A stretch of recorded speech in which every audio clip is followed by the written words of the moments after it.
Good afternoon, ladies and gentlemen. Apologies for the delay. On behalf of the British Council, I am pleased to welcome you to the panel discussion on strategies to promote gender equality in STEM. Today's event is a hybrid one. We have people here in person and others who are joining us virtually from various parts of the country and in India as well as outside, nearly 300 people.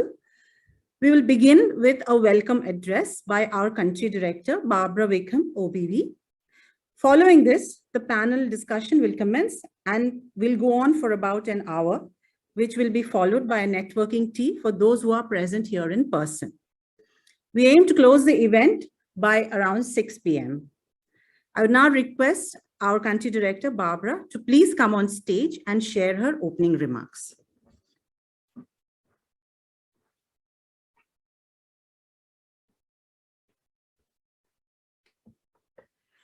Thank you very much, Deepa, and can I add my very warm welcome to all of you here in the theatre and to those of you online. It seems rather strange actually to be back in this theatre. I'm just trying to remember the last time I was here. It was well over 2 years ago. So it's such a great feeling to be restarting our face-to-face programming and using all of the things that we've learned during the last incredible 18 months to be able to make sure that colleagues around the country and in the UK are also able to join us for this really important panel discussion. So before I continue with my remarks, I just wanted to share a few facts about our topic at hand to set the context, and many of them may be familiar to some of you.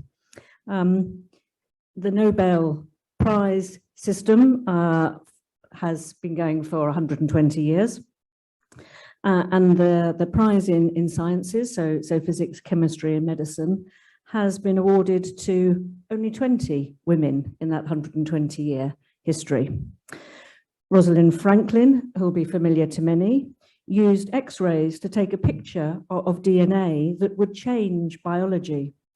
However, she never received credit for this path-breaking innovation through her lifetime.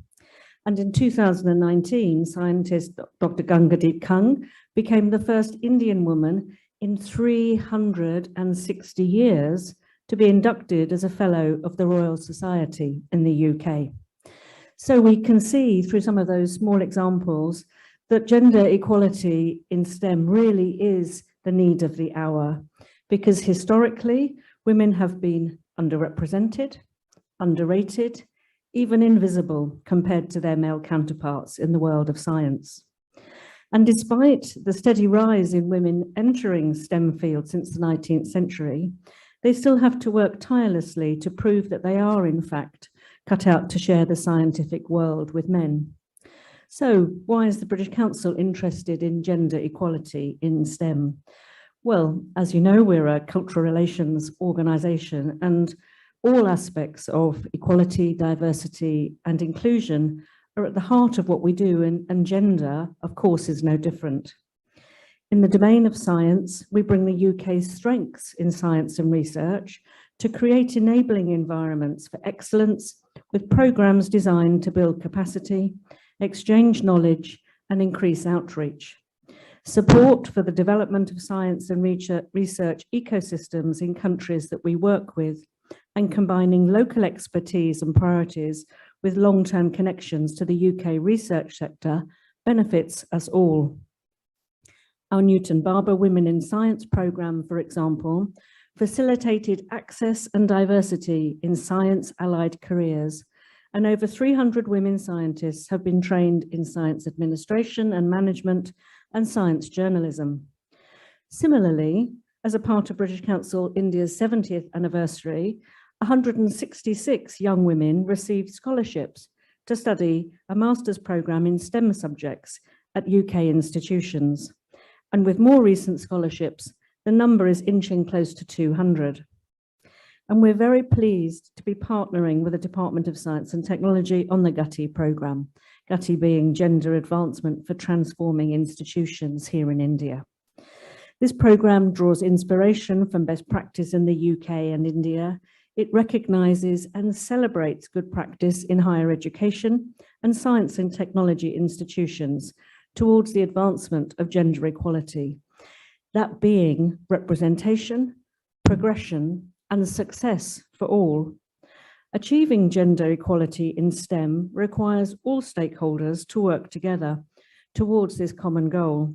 So I'm really pleased that this panel discussion will be looking at the whole gender equality in STEM ecosystem, from starting at school level, through progression into higher education and research, and finally through business and enterprise. So thank you all being here in our lovely auditorium and those online. I look forward, as you do, I'm sure, to a really invigorating discussion. Thank you very much.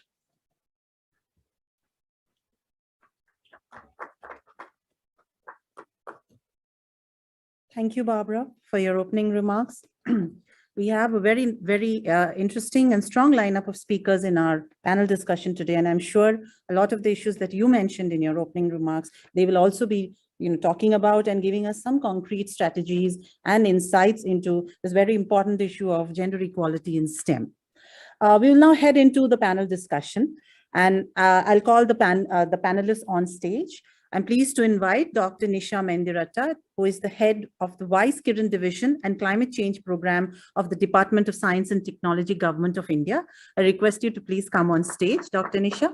Dr. Nisha comes with more than 30 years of experience in research and applied fields of science. Yes, please. She started her professional career as a scientist at the National Remote Sensing Agency, Hyderabad, in the Department of Space. From here, she moved to IIRS Dehradun as faculty before joining the Ministry of Earth Sciences as Senior Scientific Officer. In 1998, she joined the DST, which is the Department of Science and Technology, as scientist and worked in the specialized domain of natural resources management. At DST, she has also worked with the climate change program and led the science communication program, which developed many important scientific programs such as the Science Channel. She's currently serving as the chairperson of the POSH committee in the department.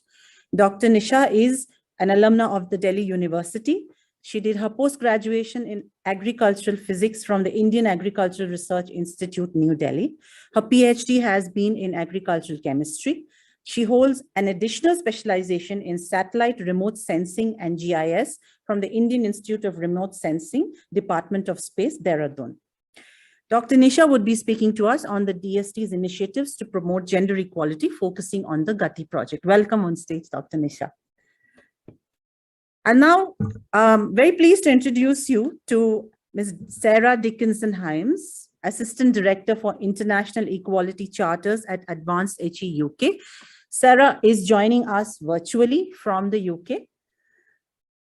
Sarah is responsible for driving Advanced HE's strategy around global diversity and inclusion and overseeing two internationally renowned diversity intervention frameworks, which are the Athena Swan Charter and International Charter for Gender Equality, and the Race Equality Charter, both highly successful systemic change programs recognized for their ability to positively affect cultural change and values. Sarah joined Advanced HE in 2012 and has overseen the successful expansion of the Athena Swan Charter outside of higher education to include research institutes and outside of the UK to the Republic of Ireland and Australia, with sister charters in the US, Canada, and more recently, India, as well as the development of the Race Equality Charter for higher education in the UK. She has worked in diversity in STEM for over 17 years, previously managing WISETI, which is Women in Science, Engineering and Technology Initiative at the University of Cambridge and the Diversity Program at the Royal Society of Chemistry. Sarah would be sharing her insights on the international dimensions of gender equality in STEM, bringing in the best practice examples from the UK. Hello there, Sarah. I hope you have joined. Yes. Our third speaker today is Mr. T. Gopalakrishna, who is Deputy Commissioner of Navodaya Leadership Institute. Mr. Gopalakrishna has a long and distinguished career as an educator, an alumnus of the Regional College of Education, Mysore. He worked as a primary school teacher before joining the Navodaya Vidyalaya Samiti in 1989. Since then, he has been associated with the Navodaya Vidyalaya Samiti in various capacities as PGT, Principal, Assistant Commissioner, and now Deputy Commissioner. He would be sharing his insights on the work of the Navodaya Vidyalaya Samiti and its efforts to promote gender equality in STEM, particularly through the Vigyan Jyoti program. Sir, please join us on stage. Our final speaker for today is Mr. Parul Soni, founder and global managing partner for Think Through Consulting and founder Secretary General, Association of Business Women in Commerce and Industry, which is a virtual global chamber of commerce for women. Its membership spans across some of the most prominent women entrepreneurs, women's organizations, educational institutions, and companies investing in women. Mr. Soni has over 25 years of experience and has been instrumental in providing strategic leadership to large development programs at country and regional levels with international and national organizations. He was previously a partner and the global co-leader for the not-for-profit domain at Ernst & Young. And during his career, he lent his expertise and leadership to various organizations and associations in India and across the world. He has driven major programs in areas of regional development, cross-sectoral partnerships, institutional networks, and women's entrepreneurship in Bangladesh, Bhutan, India, Nepal, Sri Lanka, and Afghanistan. He has worked on a range of social development themes, such as public health, women's inclusion and entrepreneurship, child rights, skill development, disaster preparedness, and corporate social responsibility. He values the role of the government as a major stakeholder in the development process and has successfully created sustainable stakeholder partnerships and networks with the government, private sector, and not-for-profit organizations collaborating together to achieve common goals. Mr. Soni would be speaking about his work with women in the business space, the work of corporates in promoting gender equality, particularly in the STEM space. Welcome on stage, sir. And finally, very happy to introduce you to our moderator for the session, who is Rowan Kennedy. He's our Deputy Director in India, British Council, India. Rowan joined the British Council in 2012 as part of the press and communications team in London before moving to Kazakhstan in 2014 to set up the Newton Fund. In 2017, he became Deputy Director, Kazakhstan, and was responsible for managing British Council's English exams, education, and society portfolios, and leading business development. From September 2019 to August 2020, he was Country Director of Kazakhstan. Apologies. Before joining the British Council, Rowan worked with the Department of Health and Portland Communications, a London-based international PR agency. He studied French and Russian at the University of Sheffield and also studied at SOAS, University of London, where he got an MA in International Studies and Diplomacy. And Rowan would be leading the discussion with this really eminent panel of speakers. So without further ado, I will hand over to Rowan to take us forward in this discussion. Thank you. Thank you, Deepa. I hope you can hear me okay.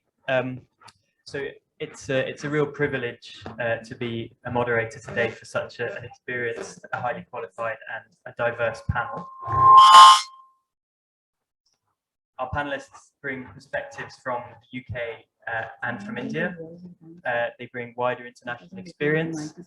They have expertise that covers the whole spectrum of STEM education, research, innovation, from schools through university, to business, to entrepreneurship. And they bring perspective from the point of view of government, as well as from private and the NGO sectors as well. In her opening speech, Barbara set out the challenges at the top.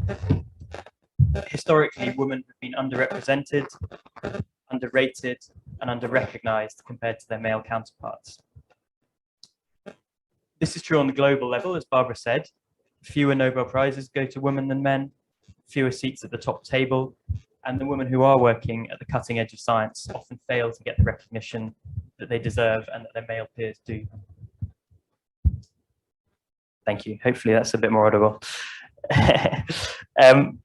And of course, to address this balance, we need to first ask ourselves the important question of how we got ourselves to that situation. And that brings us to the question of what some have called the leaky pipeline. So while in many countries, girls start studying STEM, as many girls start studying STEM subjects as boys, as they progress upwards through the system, more and more drop out until very few are left at the top.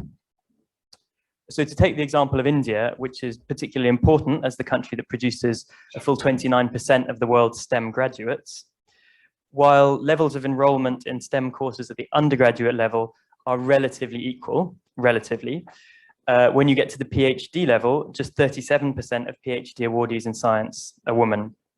And according to UN data, women constitute just 14% of the total of 280,000 scientists, engineers, and technologists in research development institutions in India, and just 15% of the faculty positions in science. But this, of course, is not a problem that's unique just to India. The phenomenon of women dropping out as they progress along the STEM career pathway is there in the UK too, as of course it is in many other comparator countries. So the question I'd like to put to our panel today, with their experience right across the STEM career pathway, is this: what can be done to address the leaky pipeline? And what are the strategies we need to adopt in India, in the UK, and through working together to promote gender equality in STEM? To start us off, I'm going to ask each of our panelists to speak for between 5 and 7 minutes. And I would ask you to try to keep the time if you can, because we're running slightly late today. We'll then have some questions here within the panel before opening up for questions from the audience, both here in Delhi and online. And to open up, then let me come to you, Dr. Nisha, to say a little bit about Government of India initiatives to promote equality in STEM education.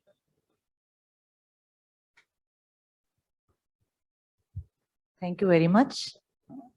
A warm greeting to everyone.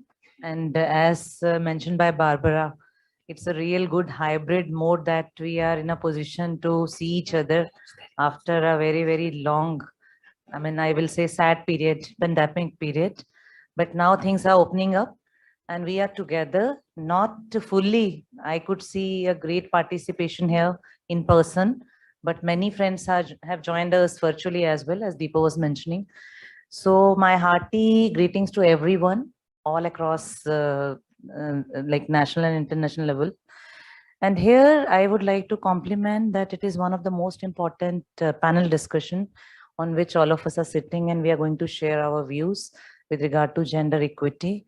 It is being spoken in all possible forums nowadays, because I feel at international level, the thought process has gone into that women are very strong in terms of taking many things forward. And now many avenues need to be opened up for them. And there is a need to create awareness among the community. So all are doing their own job in terms of taking this part ahead. I would like to mention about DST's initiative on gender, as already we are working with British Council. And there are many programs which DST has taken initiative. So it is my privilege to give you a feel of all the initiatives being taken up by DST from past, I will say more than 2 decades. So can I go to the next slide? Can I do it myself? Or otherwise give me that, or should I come there? Fine, okay, I have to write. So as I said, that DST is an organization which has been working very actively to promote science and technology. And, now we are into applied, we are into the focusing the research in applied science as well, as also policy intervention. And many more things DST has been instrumental in taking the science arena forward. But when we are talking about women, So we are working towards the aim to encourage and empower Indian women workforce in higher education. And further, we are trying to take them into scientific R&D and technological intervention participation. So that is the main aim with what DST has made their programs suiting to this aim. And further with the vision, as already mentioned by previous speakers, that there is a very less contribution of women towards Indian science when we compare it with the global average. Global average is around 30% and India is more or less around 14 to 15% right now. So we are aiming towards enhancing their participation in scientific research in line with the world's average. And we need to promote women force, including women and girls. So we are trying to focus the participation of girls as well. There are many programs which DST is planning, to involve girls since from the beginning. So in a way, we are taking from all walk of lives, women to be as a active person in the scientific arena. So apart from creating this human resource development, I will put it up resource development only because we are trying to encourage girls and women joining the science as a break-in career also when they are having, they want scientific avenues. So we are trying to go for the human resource development along with the infrastructure development. So under infrastructure, we are trying to give all possible support to set up their lab and infrastructure facilities, specifically centered around women universities. I will just talk about those programs in my next slide. And then policy intervention. So Gati is a program which comes under policy intervention. Next, please. So here, I think all of you are aware, but again, I feel like sharing that as per the SDG goals, we are trying to cater to goal number 5 and goal number 10 towards gender equity and also, reducing the inequalities. There are many more programs, but right now I'm only focusing on the program developed by a very important program division, which is named as WISE Kiran, Women in Science and Engineering Kiran Program Division of Department of Science and Technology. So here the main charter is, as I said, to provide career opportunities to underemployed women scientists and technologists, especially who had break-in career. So this is one of the most important program, which is known as WAS. All of you might be knowing. So we are working under 3 themes, WAS A, WAS B, and WAS C, which are focusing on basic and applied sciences, then intervention for societal benefits for rural folks.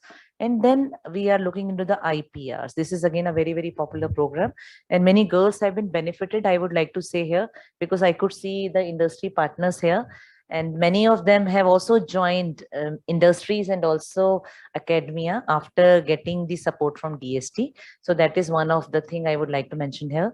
Second important program is Vigyan Jyoti, which Dr. Gopal Krishna is here. And they are our implementing partner. We are doing with the MVS. Again, another milestone, I will say. I will not talk more about it because he is going to cover. Then quickly, I will just say that apart from these activities, we have also initiated few more bilateral programs like we are having with British Council now. So this is again another important program which we call as Wisdom. Here we give opportunity to scientists and also interns to visit the university of their choice in US. And again, it was a very popular and very encouraging program for the girls. 2 batches have gone so far. Curie is another program which is dealing with the infrastructure development. Already I mentioned. So at present, there are 9 universities which are on board with DST. And the second phase of Curie is dealing with the AI focus, because we feel that when we are talking about girls in STEM, so now the job profile is changing slightly. It is getting more towards digital world and AI, robotics and data analytics. That is again going to be a game changer. So we have specialized, specially made this program for AI. And Gati always, I will talk about Gati program as well, because I want to focus on Gati in this forum. Another thing which I want to say that DST is working for women and by women. These are the two different categories which I would like to highlight here a little bit. So programs which I mentioned right now are being done by women, are being implemented by women. But many programs we are doing for women and mainly for rural sector. So one such program is Women Technology Parks, in which the women from various rural sector, they come, they get trained on various technologies, which is again a very good and very beneficial program. And S&T for Women, in which we are providing a lot of opportunities to women, and they are gaining a lot of knowledge from these capacity building programs, and they are doing wonderfully well in their own domain in STEM. And then to award women working very, very exemplary in the field of science, we have also made awards. One such award is SCRB Women Excellence Award. SCRB is another unit of DST, and again it is one-time award given to the scientists who have received recognition from many national academies. I mean, there are certain details I can share with the interested people. And then fellowships and power research grants. These are another two more programs which are again taking a lot of vigor among the women scientists. Next, please. Yeah. So as I mentioned that there are three mechanisms which we are following: human resource development, infrastructure development, and then policy. Policy, DST is the premium institution who has been assigned with the charter to develop S&T policy for the country. Already we have developed 4 policies. So the recent one is TIP 2020, we are calling, in which there is a specific chapter which is mainly focused towards gender. Now, I will just highlight some of the things which are there in STIP policy with regard to gender equity, which talks about having mandatory positions in academics, 30% representation of women. There must be leadership role given to the women scientists, and then career breaks of women. I mean, that should also be addressed, and we should talk about the academic age rather than biological age. That is another interesting thing which came up in this policy. And dual recruitment policy, which is already there in many international bodies. I have seen in Swiss, we are working with them, and I think in British also you might be having that husband and wife, both of them can work together, like sharing their job responsibilities. So something like that we are even planning to introduce for Indian women and couples, scientific couples through STIP. So these are only few things. Next, please. Kennedy, you have to tell me how much time I'm left with. About a minute. Okay. Okay. So I'm almost at the end now. So coming to our the most impressive, I will say, ambitious and unique program named as Gati, which we have launched in 2020, and we were very happy that it was launched by Honorable President during the National Science Day. And this program again is aimed towards achieving gender equity and empower women and girls in STEM by providing them enabling environment in their own ecosystem wherever they are living, they are studying. So we are trying to rope into the institutional mechanism. We are looking into the advancement. Actually, Gati itself, the name itself talks about that. Gender advancement and transforming institution. So name itself is representing what we want to do, what is our aim. And here we are progressing along with the British Council. We are very happy to have British Council as knowledge partner. And there are 2 more very important partners with us. I mean, Advanced HE, Sarah is here. And the other group also, Mr. Soni is here. So this is the overall framework which we are thinking to adopt under Gati, that we are going to look into the overall framework of the requirement in line with the Athena Swan. Barbara only mentioned about it. And we have done a lot of work. Dr. Pratibha Jole is here today with us. She's our PI. We have already developed a draft framework document, which we have shared with all the stakeholders And there are 30 pilot Gati institutions which already have been identified by India, 6 partners from UK, and now we have made working groups as well, 6 working groups, and we have started our activities of interacting and capacity building modules in a very active manner. And we had our Gati Advisory Committee meeting recently we have held, in which we have discussed many facets of Gati in line with the DST's mandate. As I mentioned, that STEP policy is one of the main policy, and we would like that Gati as a main initiative of Department of Science and Technology, Government of India, gets embedded into the policy framework as well. So I will not speak more about it because already like you are looking at me.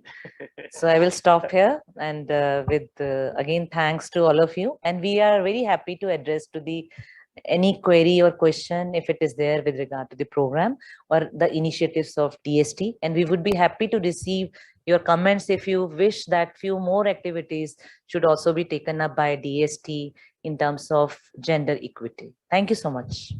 Thank you, Dr. Nisha. And I'm sorry to look at you. I could go on listening to you speak about Gati all day. We're very proud of that program at the British Council. But we do need time to get through the rest of the discussion. It was really interesting to hear you talk about the range of programs you're running at DST. It's really encouraging to hear how, to the extent to which gender equality is embedded in the STIP. To talk a little more about international experience of doing exactly this type of thing, including in the UK, I'm now going to come to ask Sarah to tell us a little bit about her work with Advanced HE on the Athena Swan and related charters. I can't see Sarah on the screen, but I think you're still with us, Sarah. Yes, I am. Can you see my slide instead, hopefully? Is that what you can see on the slide? On the screen, sorry? I can hear you now, although Oh. but Can't see me. Can you see my slide, or can you not see anything? We can see you and the slide. So all right, perfect. So thank you so much for the invitation today to such an interesting panel discussion. I really wish I could be there in person. I miss events like this, and I hope that we get the opportunity to network again soon. I'd like to briefly talk to you about the Athena Swan Charter experience and how we've seen a grassroots movement explode into a global gender equality initiative. So the Athena Swan Charter was founded in 2005 in the UK, and national data collection systems were set up in the UK in the 1990s. And as Rowan, as you mentioned earlier, these data sets were showing that whilst the proportion of women entering STEM disciplines at undergraduate level was overall high at 50%, and it had been this way for some time, albeit with the exception of some specific subjects like engineering. But the proportions of women staying in STEM academia and research had dropped off significantly after the PhD, to the point that by the time we got to professorial level, the proportion of women was 12%, and it had been for many years. The theory that it would just take some time for women to come through the academic pipeline from undergraduate level wasn't playing out. There was something about STEM academia and research, the systems, structures and cultures that was putting women off. Several localized initiatives had been put in place within individual institutions to improve the situation, schemes like mentoring and women's networks. And whilst these were very positive actions and are still at play today, they were at a local level. And because the data was so stark, something needed to be done nationally if we were going to address the recruitment and retention challenges that we were facing. We were losing talent that we just couldn't afford to lose. So in 2005, a group called the Scientific Women's Academic Network, or SWAN, held a conference to discuss how to tackle the loss of women and talent from STEM in academia. And by the end of the conference, the idea for the Athena Swan Charter and awards had been created. So the charter was originally developed as a recognition scheme for women's employment in STEM, although now in the UK it's expanded to cover all subject areas.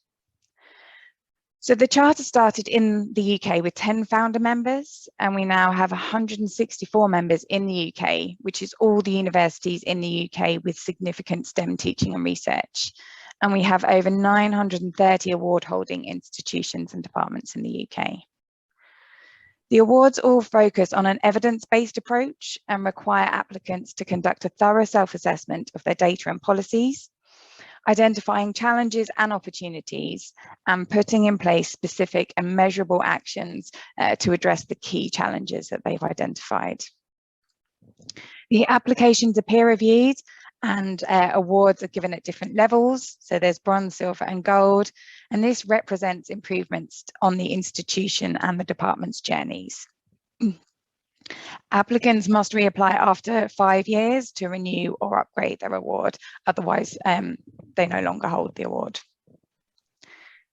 So academia is a global industry.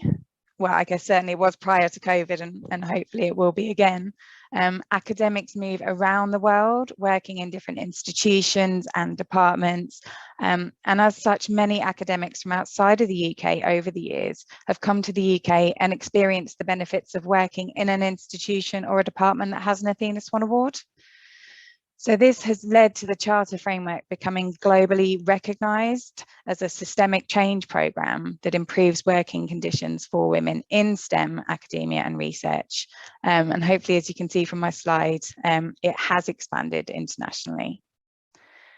So the first expansion outside of the UK was to Ireland, followed by Australia. And both Ireland and Australia use the Athena Swan framework and branding. After Australia, the US and Canada joined the Global Charter Network. And although they use the Athena Swan framework, they have chosen their own identity. And in the US, it's called Sea Change, and in Canada, Dimensions. And finally, the latest country to join the Charters family is India. And so GATI has been developed independently of Athena Swan to be fit for the Indian context, but we are all sharing our learning and support between the Indian and UK institutions, but between organisations as Advanced HE, British Council and DST. So we have seen institutions and departments put in place actions across the globe that focus on addressing challenges around the key areas that prove barriers to women's career progression. So the key career transition points, so recruitment and promotion processes, career development, flexible working and organisation and culture. We've seen institutions completely redo their student assessment processes, redo their promotion systems and promotion support, and also reconsider their career development opportunities as well as flexible working opportunities. And in the UK, this has resulted in an increase in women professors in STEM at nearly 30% now. So Athena Swan is a system that was set up to improve working conditions for women in STEM. But if you look at the framework, it's actually really about good practice. And I believe that is part of its success. That while ultimately it was set up to improve conditions for women in academia, it has supported improvements to everyone's working conditions and the cultures that they work in, and that's regardless of gender. Yeah, thank you very much. Thanks, Sarah. That's fantastic, and it's really inspiring to hear the the improvements that's driven. I think it's a really important point, actually, that it's, you know, by improving conditions for women, you're actually improving conditions for everyone, regardless of gender. And it's worth us bearing that in mind as we continue. Having had a really strong example of what can be done, what is being done in the higher education space, I'd now like to come to the school space and come to you, Mr. Balakrishna, to talk to us a little bit about your experience of supporting gender equity in STEM in schools here in India. Very pleasant evening to all of you. It's a great privilege for me to be on this platform to share some of our perspectives from the school's point of view, like how these strategies to promote gender equity in STEM should be started in the seed bed of the schools. You know, the seeding has to take place in the schools, then it can take a proper shape when it comes to college and then universities and research. Just to give an overview of the organization called Navodaya Vidyalaya Samiti. Navodaya Vidyalayas are co-educational residential schools established by Navodaya Vidyalaya Samiti, an autonomous organization under under Ministry of Education, Government of India. The vision of the organization is to provide quality and modern education with a strong component of culture and values, environmental awareness, and sports training, physical education, national integration. With all this, with proper gender parity, and also by giving them a holistic approach towards the life. And this is the vision on which Navodaya Vidyalaya Samiti has been set up 35 years back. We started with 2 schools in the country. Now today we have 650 schools, 1 in each district. So the vision of the Navodaya Vidyalaya Samiti is very, very distinct about gender parity. 35 years back, it was envisioned that there has to be a greater support to the girl students. So 33% reservation has been created. And after bringing them to the schools, they have been given so much of support, hand-holding, orientation, inspiration, and all that. Now, today, the scenario is entirely different. We have 41% of the girl students. Apart from the reservation, thousands of children are coming on their own merit. So this is a very, very excellent example to show that you require great support. If you want to see some result, you have to very seriously engage with the idea. So that is what has been proved in the scheme of Navodaya Vidyalaya Samiti. So now we have 59% boys and then 41% girls. There are some schools where girls' strength is more than boys' strength. And these girls are all from first generation, very remote localities of our country. So after bringing them, these are our focus areas: academics, competitive examinations, international admissions, and we are open to collaborations. Whoever comes to our fold with some idea, we work with them together. Then scientific temperament and science as a career, enhancement of creativity and innovation, support for global outlook, ICT in education, guidance and counseling, identification and nurturing gifted children, citizenship programs like Scouts and Guides, NCC, art in education, national integration, inclusive education, sports and games, adventure programs, orientation, health, happiness, and safety. All this is put together on the campus. Each Navodaya campus is functioning in an area of 30 to 35 acres of land, where we have separate hostels for boys and girls. And this is one of its kind of scheme in Government of India, where we have teacher-student ratio almost 1:18, 1:15. Because where we have in a house system, we have 42 girl children in a house. We will have one housemaster, one associate housemaster, one exclusive counselor for girls, one mentor. These are the things which support the girl children. So a girl coming from a rural area, first generation, unless you support a girl like that, then it is not possible. Just giving an instruction, giving an explanation, giving a lecture does not serve the purpose. And that is the model which has been proved in the Navodaya Vidyalaya Samiti. At the right time, we have collaboration with Department of Science and Technology from 2019 onwards. We started with 50 schools. 50 schools, 50 students from each of class 12. We have given them an extra support to bring them towards STEM. And first we thought, okay, if we give them academic support, it will be enough. But immediately we have taken a different stand. It's not sufficient.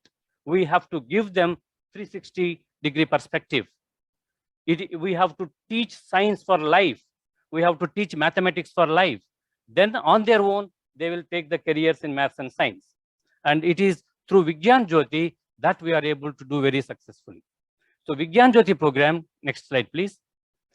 We started with 50 students in 2019, and immediately after seeing its fruitful result, each Navodaya is a knowledge center, and taking Navodaya, we have also spread to the remaining schools in the district, because Navodaya, by virtue of its brand equity, is a pace-setting school in the district. So thus, what is happening in Navodaya can be easily imbibed by the children in the other schools. So that's how we are able to reach out to more number of girl children. So now in 2020-21, we have upscaled it to 100 schools. 100 schools means almost 10,000 children. Now this year, if everything goes all right as per our plan, it is going to be for 20,000 children, 9th, 10th, 11th, and 12th. So we have, next slide, please. We have different kinds of programs for them. Orientation program, students, parents, counseling, interaction with role model, C-STEM classes, Quadathon, virtual science festival, science camp. This is all whatever has been highlighted in our NEP 2020, experiential learning, joyful learning, holistic development of the children, and all these things are embedded in these programs. So very meticulously, with very close listening from national level, we are able to reach out to the grassroots level institutions with these programs. Once the child goes through these programs, and then you will be able to see the real result. Next slide, please. So that's how we are able to, in the first batch out of 1,900 students, this is our results. But still, still the process is not complete. We have almost 226 students qualified in NEET, 149 children have qualified in JEE Mains, and 20 children have qualified in JEE Advanced. And similarly, 690 plus scholars have secured admission in basic sciences in reputed institutions. And 300 plus are still waiting for the results of counseling. So now this perspective from a school, that if you really want to support a girl child towards STEM education, the seeding should start from the schools. And that is the model that we have been working with. And it's a great collaboration with the departments of science and technology. The advantage that we are getting is that each knowledge center, that is Navodaya Vidyalaya, is linked with national reputed institutions like IIT or NIT or research institutions and NGOs. So there is a close listening. A scientist comes to the school, talks to the child, and it becomes a role model session. Children ask whatever apprehensions they have about the field. So that's how it gets internalized. It becomes a learning culture. It becomes a culture towards the development towards STEM.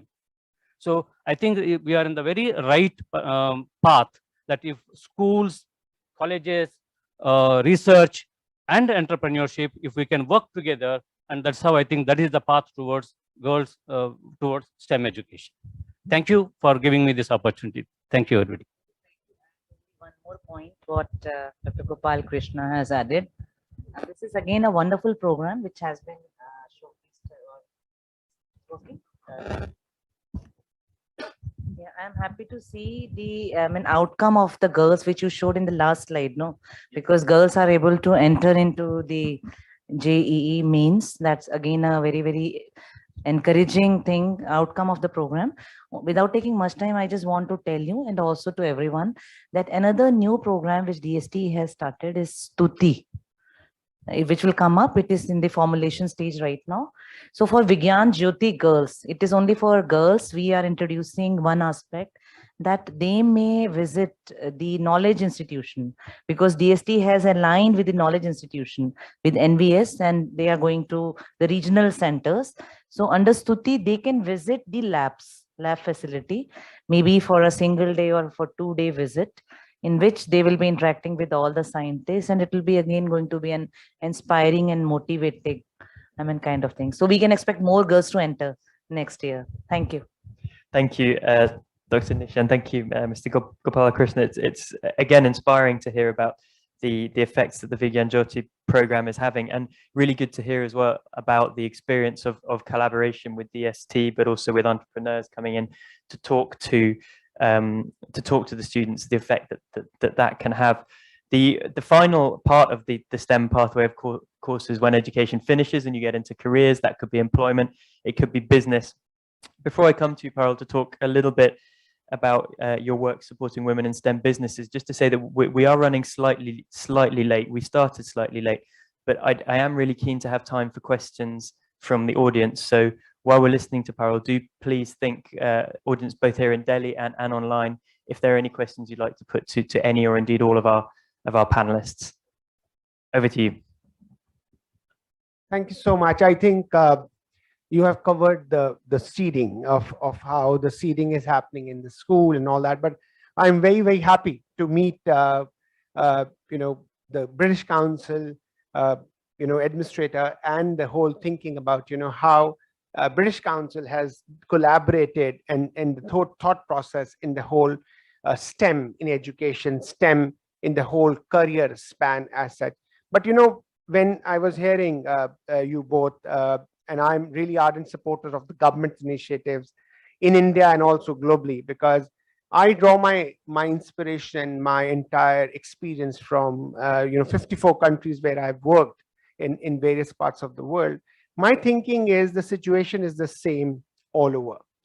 And how this is happening as such is because when you are young as children, because you are running schools with the government as institutions, looking at the DST, looking at Department of Science and Technology, and us as an organization called ABWCI, which is Association for Business Women in Commerce and Industry.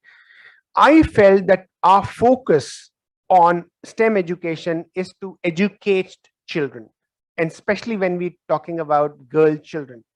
The whole thinking happens when the teachers, and you will also appreciate with me, and there is, agree with me that majority of women or majority of teachers in India and Africa are women. That's the point I want to put it. If our majority of teachers are women, why we are not bringing the whole inculcating the whole habit and the view of bringing this culture of science, technology, mathematics through our school as such. And if you really go into the whole aspect and the thinking why this is not happening, because the stereotyping of thinking that these are tough subjects, these are hard subjects. That's why we start segregating children with boys and girls to say boys will go for engineering and girls will go for arts, culture, and all that. And I'm telling you, this is the real situation as such. The second point I want to put it is that from the programming perspective, and I was looking at the numbers of JEE and engineering and medical and all that, no institution is talking about entrepreneurship, that how many women or girls are becoming entrepreneurs. Because today, jobs are not creating wealth. Entrepreneurs are creating wealth. Every day when you open a newspaper, you say, this company started it 6 months back or a year or maybe 5 years back, and they're becoming unicorn. That is the success story of women in STEM as such. I was looking at the numbers. If you look at the numbers of 2018-19, there are women constitute 43% of total STEM enrollment in the country. However, the disparity becomes startled with subsequent qualification. Only 3% of women enroll in PhD in science. 6% opt out for PhD in engineering and technology. Further, they count for only 14% of the total scientists, engineers, technologists in research and development, which means that our education system is not bad. I'm being very frank and saying, but what is happening is that we are not nurturing and we are not building an ecosystem. We don't have enough incubators, accelerators, the ecosystem which is working on the whole perspective of the private sector, the government, the not-for-profit, and the whole industry perspective or the format as such. So my point here is that if we debate more on looking at why this STEM education is not breeding the culture of entrepreneurship, the culture of the thinking as such, and I support you both, but my thinking is that we have to tweak in. we have to think, but there is also a good gamut of the new education policy. The new education, which is the national education policy now been ratified, has a system where they can choose at a young level or catching them young that what are the perspective we can look. I have worked and I've stayed in Finland, and I really feel from the Finnish value on from the Finland perspective that they start education a bit late, but when they end up, they are much better equipped to handle science, technology, maths, and other subjects as such, because they don't pressurize children. They give the enabling environment. They have more scientific thinking. And the parents and the teachers are enablers, not the teachers per se as such. And the situation I'm talking about is not from the Indian perspective. I'm talking about the whole subcontinent perspective, which is the whole Bangladesh, India, Nepal, Sri Lanka, Afghanistan, all the entire region, to say that because somewhere they're following us as such. So that's the main problem as such on that. From the conclusion perspective, we cannot draw any conclusion to say that the education system is bad and other thing, but that is what we have to talk about. We have to think a bit differently to say the numbers which we have, why they are not increasing and why people are not opting out of it, because there is also the reason that somewhere we have to, go inside or maybe inspect ourselves to say that what are we talking about? Are we very, very focused on job creation or wealth creation or entrepreneurship to that level, which we have to bring? And I must say and congratulate British Council for creating a program called Gati in this entire perspective with Navodaya and with DST as such. But what I feel it can be a bigger or a larger program is if you can build a more of an incubator into this entire thing, where you bring in the perspective from outside, bring some young idea entrepreneurs who have ideas. They don't have the funding, they don't have the technology, they have nothing, but they stay with you, learn with you, and bringing the value to say that there can be a possibility of creating a business as it is. So that's what I feel the whole conclusion, and we can think of collaboration from ABWCI perspective, and we can bring that value of the pipeline as such, because that pipeline, as he said, leaking pipeline, it feels very, very bad to say that people who have studied very well are not going to a level which is really to that level which we feel as Indians. But in last 2 to 3 years, I can tell you, that's my last comment, we have more patents filed from India than any parts of the world. China used to excel on that, but if you look at the numbers now, we have more patents coming in and PhDs as such. So we are good to go, but we have to improve. There is a lot to learn, but a lot of collaboration and partnership which we have to do, and that's what is the game for the future. Thank you. Thank you, Paro. And it's there's some inspiring thoughts there, I think, for a potential Gati version 2, or how we might want to expand that program. It's good to hear as well your thoughts about how we get the ecosystem right and how we make sure that all the different bits of that are collaborating to ensure that the women and girls are supported into entrepreneurial careers in STEM. I'd like to open up now, if we may, and we've got sort of 5 to 10 minutes left for a couple of questions from the audience, either here in Delhi, or I believe there's a mechanism to ask questions online. So yes, is there a way we can get a microphone? I'm thinking of our audiences on the webinar. I had colleagues bringing you a microphone.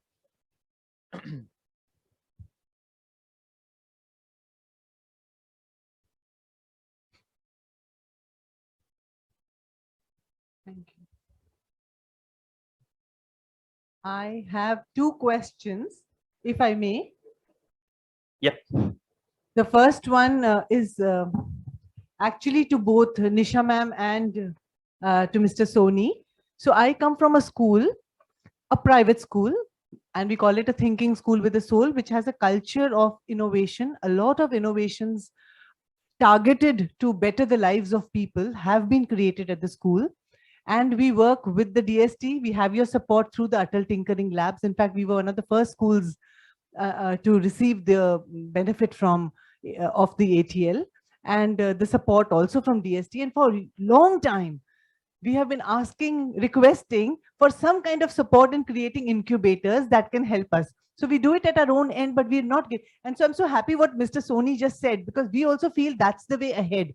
And how should we go about patenting what we have created? Because we are just a school, and universities probably have access.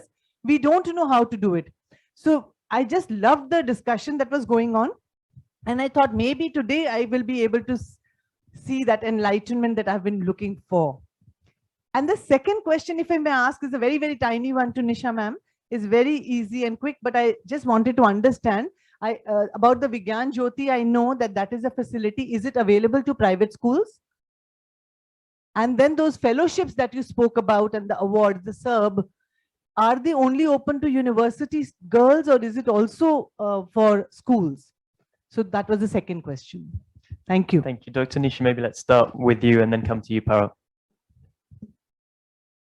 Yeah, hi. It was very interesting to know about your queries. And I think I can answer both the things, and Mr. Soni will also add on. Yeah, you spoke very well about the programs which are very important with regard to Atal Tinkering Lab. And there is a special program in DST, NEB, I think. You might be linked with that program, in which they are having for school children many activities in which ATL, they have got tie-up with, I think, Intel.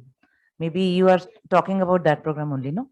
Yeah, so it is very important program, and I'm very happy to know that your students are also getting benefit of that. And like you were speaking about giving them more avenues and opportunities in terms of entrepreneurship, and how further it can be advanced. Actually, I must tell you here that we are trying to encroach and involve all possible stakeholders into our programs, and which we are trying very actively. But again, as not only my ministry, even all of you, you are also, I think, an integral part of a private school. We have got our certain limitations in terms of taking the proposals, and there are certain late targets. So we have to go for few numbers. So then again, we would like to entertain everyone, but sometime due to the, I will say, these kind of laid rules, we have to abide by. But of course, there are many opportunities, and as there is like programs mentioned by Mr. Soni, and I mean, you're already aware of DST's functioning. NEB program, I mean, there we are having a program specifically for startups and entrepreneurs. But it is not only for gender, it's open for all.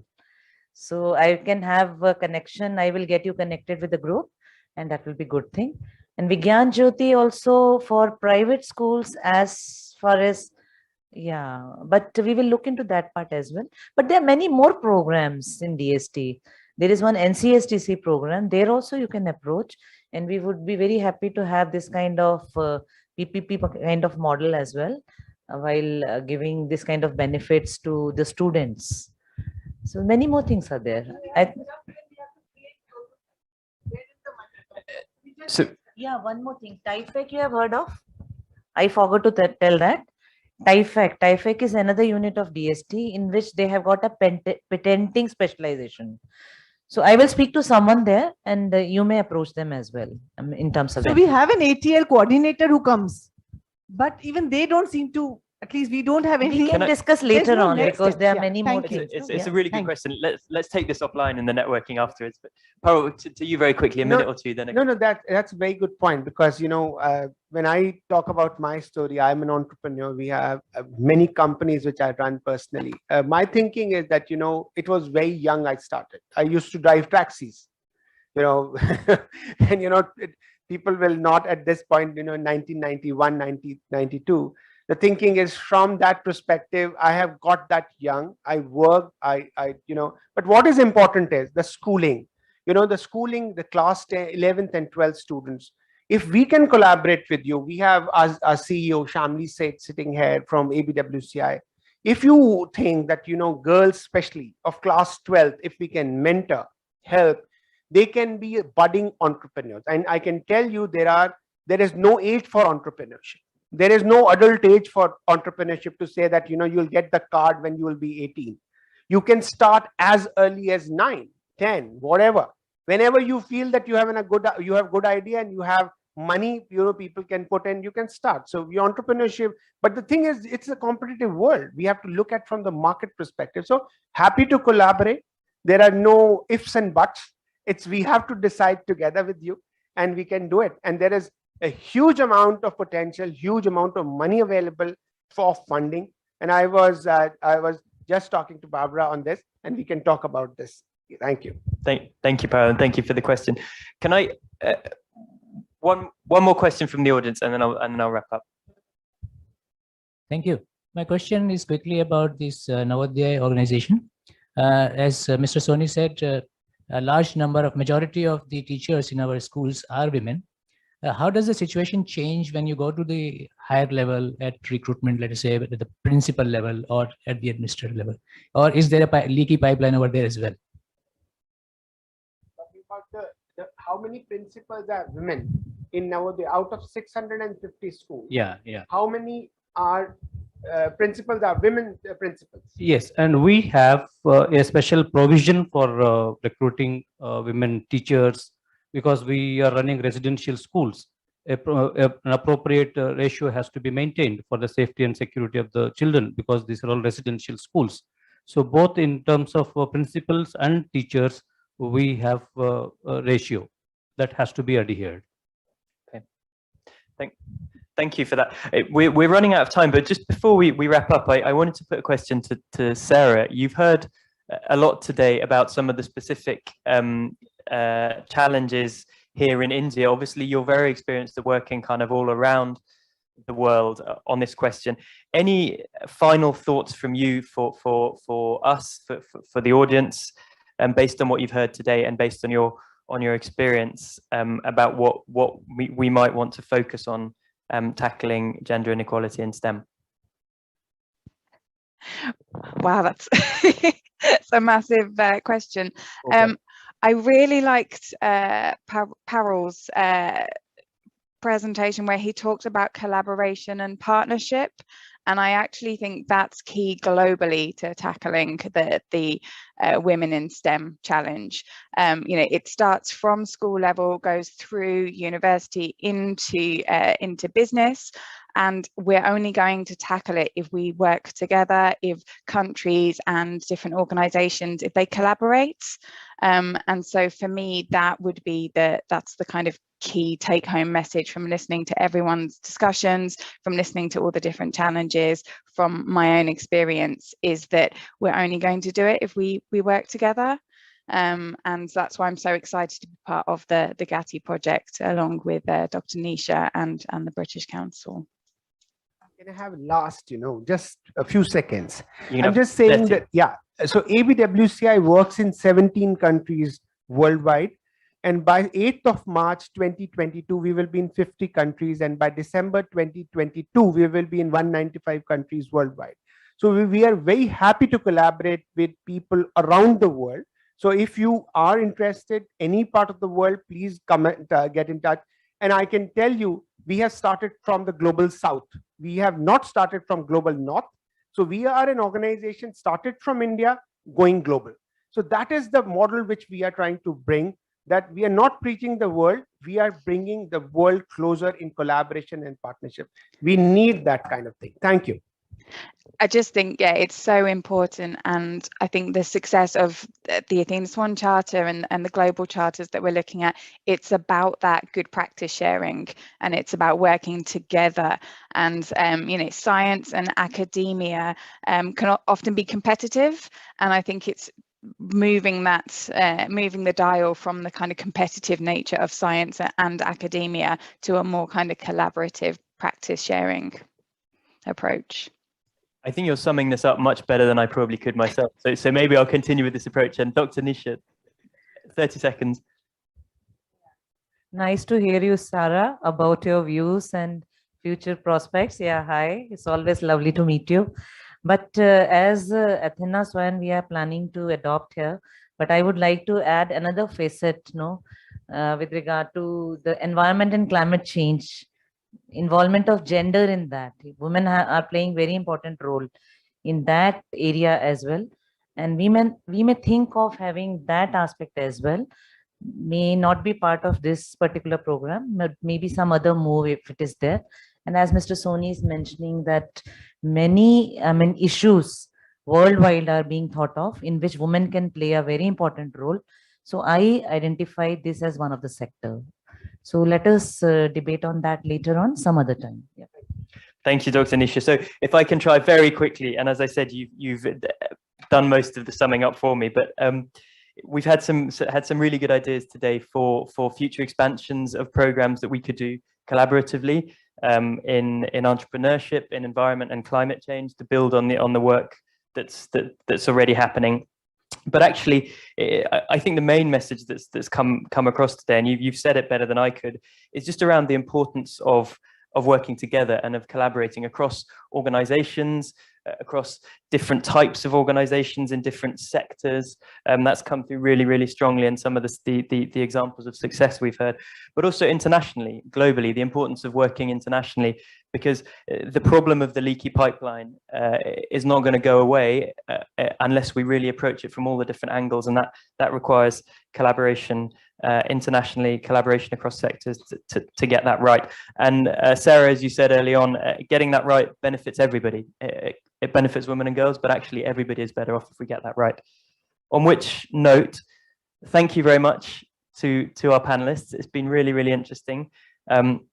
Thank you to our audience, both here in Delhi and online, for staying with us despite the delay. And very quickly, Deepa, let me hand back over to you to wrap up. Thank you, Rowan. And it's my pleasant duty to thank everyone, our panelists especially, for coming here today, joining us in this hybrid event, sharing your thoughts, knowledge, and experience. Also to our audience here, who somebody told me that it was very nice to come back to the British Council after a long time, and it's very nice. We also feel the same, that we've been able to do this hybrid event. To all those who have joined us virtually, thank you for joining us.